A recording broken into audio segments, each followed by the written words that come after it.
atau tumbuhan berbiji memiliki ciri umum sebagai berikut.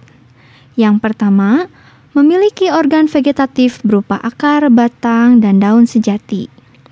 Yang kedua, spermatopita sudah memiliki pembuluh angkut, yaitu xilem untuk mengangkut air dan mineral, dan floem untuk mengangkut hasil fotosintesis. Yang ketiga, alat reproduksinya berupa biji yang mengandung embrio dan cadangan makanan. Yang terakhir, generasi sporofitnya lebih dominan, memelihara dan memberikan nutrisi kepada generasi gametofit. Spermatopita dibagi menjadi dua subdivisio, yaitu Gymnospermae dan Angiospermae. Gymnospermae disebut sebagai tumbuhan berbiji terbuka, dengan ciri utama bakal bijinya menempel pada sporofil, tidak dilingkupi oleh daun buah. Ciri lain dari Gymnospermae adalah sistem perakaran tunggang, daun berbentuk sisik atau jarum, organ reproduksi berupa strobilus, batang berkambium, xilem hanya terdiri dari trakeit, dan floem hanya terdiri dari sel tapis. Ciri terakhir dari Gymnospermae adalah mengalami pembuahan tunggal, yaitu inti sperma haploid membuahi ovum haploid menghasilkan zigot diploid. Gymnospermae dibagi menjadi 4 klasis. Yang pertama adalah Cicadinae. Contoh spesiesnya Cichas rumpi atau biasa dikenal dengan pakis haji. Ciri utama klasis Cicadinae adalah yang pertama, habitus menyerupai palem. Yang kedua, daun tersusun roset batang. Yang ketiga, daun muda menggulung mirip tumbuhan paku. Yang keempat, dioecious atau berumah dua. Artinya, strobilus jantan dan betina terpisah seperti terlihat pada gambar berikut. Klasis yang kedua adalah Ginkgoinae dengan contoh spesies Ginkgo biloba. Ciri umum klasis ini adalah pohon memiliki tunas yang pendek, daun bentuk kipas, dioecious atau berumah dua, serta memiliki biji dengan kulit luar yang berdaging dan keras. Klasis yang ketiga adalah Coniferinae. Contoh spesiesnya adalah Pinus, Agathis alba atau damar, serta pohon cemara. Ciri umum dari klasis ini adalah tajuknya menyerupai kerucut, daun berbentuk jarum, habitus bisa berupa semak, perdu, atau pohon. Umumnya dioecious atau berumah dua, namun ada pula yang masih monoecious atau berumah satu. Klasis yang terakhir adalah Gnetinae. Contoh spesiesnya adalah Gnetum gnemon atau yang dikenal sebagai melinjo.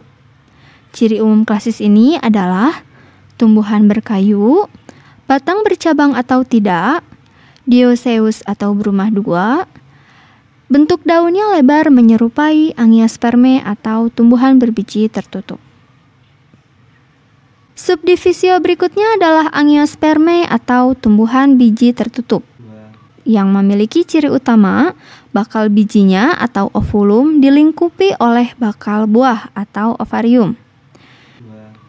Ciri lain dari Angiospermae adalah sistem perakarannya tunggang atau serabut, memiliki daun yang lebar dengan pertulangan daun beragam, organ reproduksinya berupa bunga.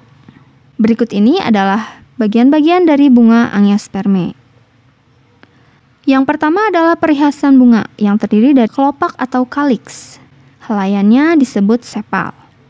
Dan yang kedua adalah mahkota atau corolla. Helaiannya disebut petal. Alat kelamin jantan berupa benang sari atau stamen yang terdiri dari kepala sari atau antera dan tangkai sari atau filamen. Serta alat kelamin betina berupa putik atau pistilum yang terdiri dari kepala putik atau stigma, tangkai putik atau stilus, bakal biji atau ovulum, serta bakal buah atau ovarium. Ciri selanjutnya adalah batang Angiospermae bisa berkambium atau tidak. Xilem-nya terdiri dari trakea dan trakeit, dan floem terdiri dari sel tapis dan sel pengiring. Ciri terakhir dari Angiospermae adalah mengalami pembuahan ganda. Berikut ini penjelasan dari pembuahan ganda Angiospermae. Di dalam bakal biji atau ovulum terdapat 8 inti sel. 3 inti berada di daerah kalaza disebut antipoda, 2 inti di tengah disebut inti kandung lembaga sekunder, 1 sel telur dan 2 sinergit berada di daerah mikropil. Sedangkan dalam 1 butir polen atau serbuk sari terdapat 2 inti, yaitu inti generatif dan inti vegetatif. Ketika terjadi polinasi atau penyerbukan, yaitu jatuhnya butir polen ke stigma, inti generatif akan mengalami karyokinesis atau pembelahan inti sel 1 kali, sehingga dihasilkan 2 inti generatif. Selanjutnya, inti vegetatif akan membentuk buluh serbuk sari sebagai penunjuk jalan bagi inti generatif menuju mikropil. Sesampainya di mikropil, inti vegetatif akan hancur. Inti generatif 1 membawahi ovum yang akan membentuk zigot diploid. Sedangkan inti generatif 2 membuahi KLS membentuk endosperm yang bersifat triploid sebagai cadangan makanan. Angiosperme dibagi menjadi 2 klasis, yaitu monokotil atau liliopsida dan dikotil atau magnoliopsida. Berikut ini adalah ciri umum dari klasis monokotil. Yang pertama, memiliki 1 keping biji, sistem perakaran serabut, batang tidak bercabang tetapi berruas-ruas, tidak berkambium, tulang daunnya sejajar atau melengkung, bagian bunga kelipatan 3, dan berkas pembuluh angkutnya tersebar tipe kolateral tertutup.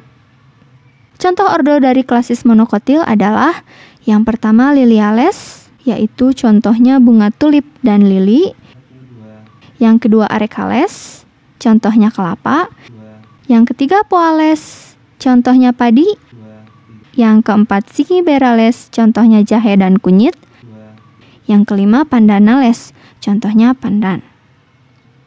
Selanjutnya kita akan membahas ciri umum dikotil atau magnoliopsida.